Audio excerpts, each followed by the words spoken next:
Hey, it's Roberto Dalla Vecchia and welcome to another flat picking and bluegrass guitar lesson. In this video I'm gonna show you how to play the famous G run all over the fretboard. And we will be using the same fingering, so this is a powerful way of mapping the fingerboard. If you never played flat picking before, make sure you grab my free Flat Picking 101 video crash course. And you can find the link below this video. So grab your guitar and let's get started.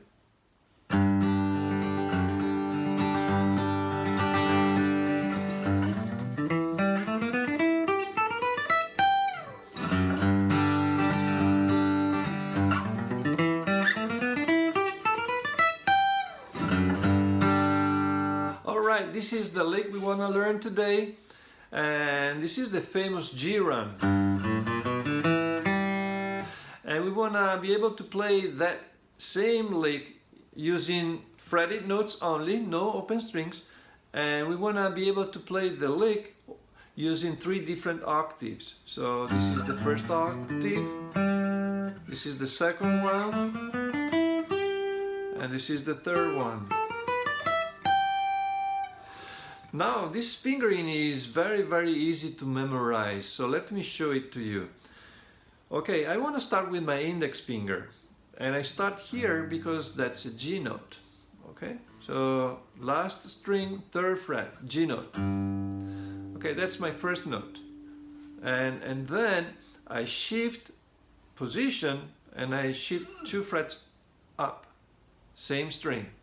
So the second note is again an index note, same string, okay, 2 frets higher. And then I play my ring finger, and then I play, my middle finger, and then I play my ring finger. Always on the same string. So far we have index, shift, index, middle, ring. Okay, just do that a few times. Okay, now we are already halfway through, so now we just go to the 5th string and I play my index note, and then on the same string I play my ring finger note.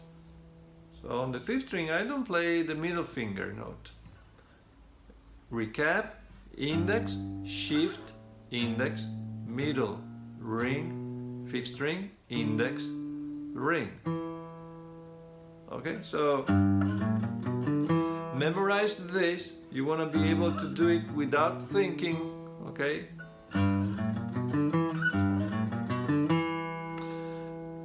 Now we only need to finish up with one last note.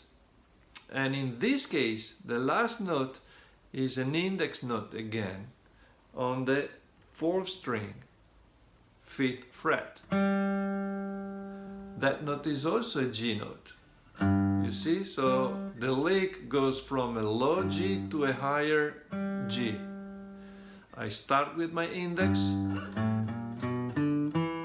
and I finish with the index finger.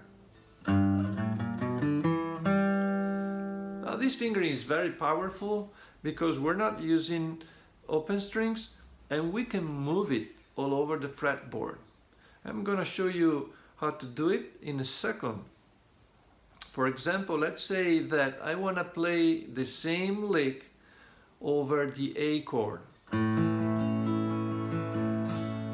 Alright, I just need to find an A note on the last string. Here, right, at the 5th fret. I use my index finger to play that note, and now I'm ready to play the lick. Index, shift, index, middle, ring, index, ring, index. Let's say I want to play the lick over the F chord. I need to find the F note on the last string. Where is it? Here, 1st fret. Index. I always want to start with the index finger, remember? And then index, shift 2 frets.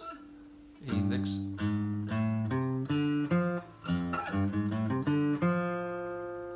Okay, you see, it's as simple as that.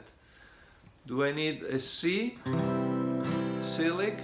If I want to play the lick over a C chord, I will start here. Why? Because this is a C note. I always start with the index finger, and then you shift. All right, now we can play the same lick one octave higher, starting on the 4th string. You remember the last note we played? I said that's a G note again. So now that note can also be the starting point of the next octave. And in this case I will play,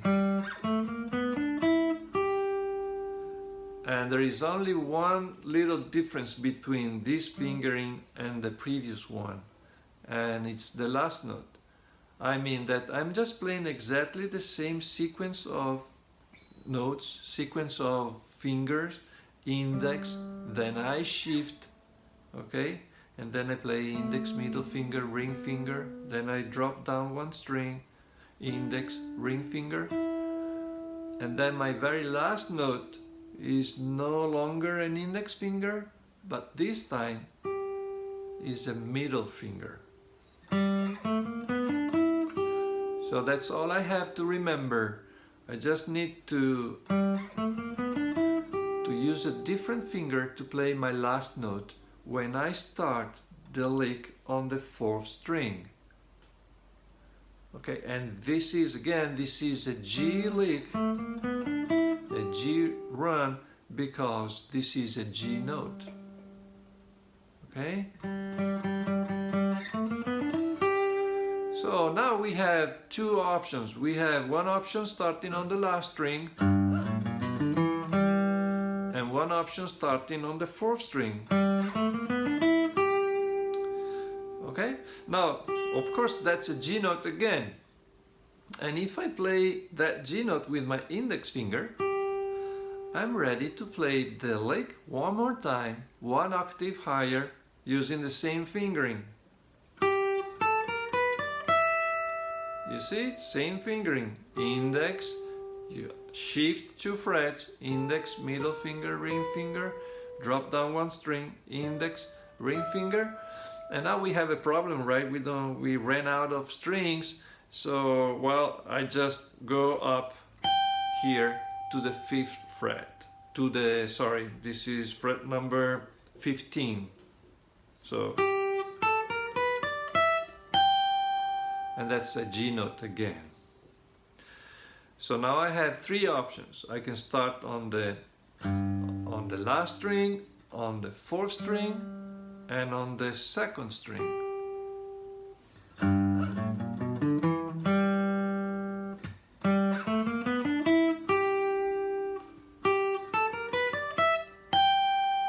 You see, as simple as that. And this is so powerful because it's always true that sequence, those 3 runs are always, they work all over the fretboard. If I start with an F note,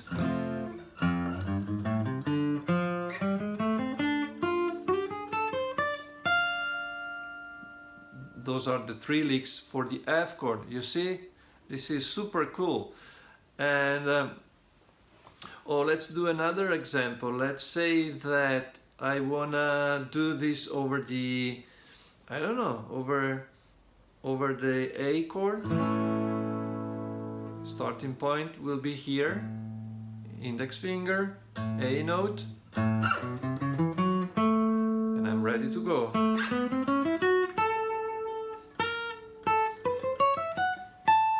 It's a little bit high here. Anyway, you see how it works? Now I have some good news for you. You can apply this pattern, that pattern, at the 5th string as well. So if I have the root of the lick on the 5th string, let's say I want to play the C lick, this is a C note, no problem, I can play exactly the same fingering when I start on the 5th string. So I can use the same fingering, quick recap, starting on the last string, on the 5th string, on the 4th string. I will need to end with the middle finger, and I can start on the 2nd string, and in that case I have to shift 2 times, right? And so again, it's always the same, exactly the same fingering. Now let me show you how you can apply this, let's say to a boogie, right? Something very, very simple. Let's say we have this run. I'm just doing the G run, and then I come back like this. Index, ring, index, ring.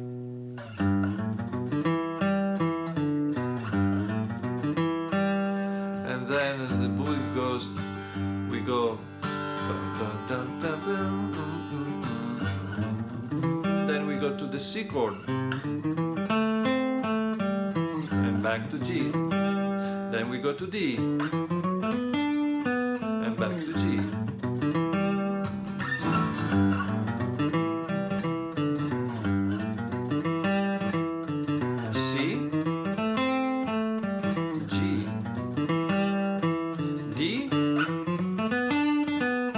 Back to G.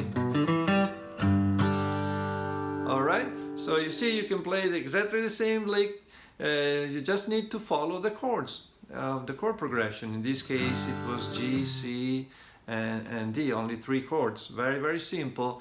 And or you can start here maybe, and then for the C chord, well, you need to find the C note where you have many options, right? You can find it on the 2nd string, for example, and you can do that, or you can find it on the, I don't know, on the 4th string, and you'll be here, and then for the D chord. Okay, so you just have to know where the notes are on the fretboard, that's true, and you just apply the same lick all over, all the times. If you enjoyed this flat picking and bluegrass guitar lesson, let me know in the comments below. Give this video a like and subscribe to my channel. You'll be notified every time I upload a new video lesson. Thanks for watching, and I will see you next week. Ciao, ciao!